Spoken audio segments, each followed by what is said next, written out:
今日伫咧苗栗后龙龙镇里的居民，今日是去到当地一个废弃物设施转运站的预定地控机，讲绝对袂使互转载有毒废弃物的货车伫遮咧出入，要求就要撤案。不过县府是强调，未来敢若有处理一般的事业废弃物，而且会依法审查。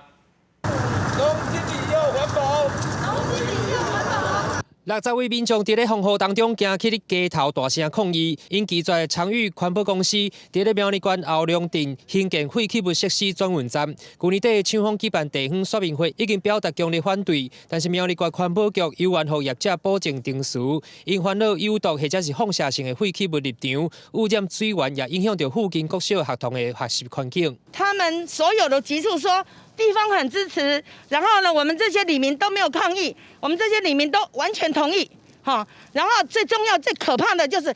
110年的1月份就启动了，地方完全不知道。而且倒去倒到吼，一定会有声，而且学童要安怎读册咧？ 自居会表示，业者为2021年开始陆续买8笔的土地，申请变更为特定目的事业用地。因批评环保局的公文竟然讲申请案符合当地的需求，烦恼官方放水。不过环保局强调，目前敢若是兴办事业计划审查阶段，总面积是3483平方公尺，转运站无需要环评，未来只会有一般事业废弃物入场，2天之内就会转出，县府会依法来审查。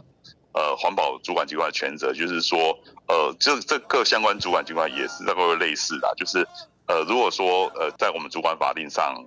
的这些设施，原上我们会表达原则同意的意见，那但是它还是要符合各相关主管机关的法令规定。我觉得法规上面可能要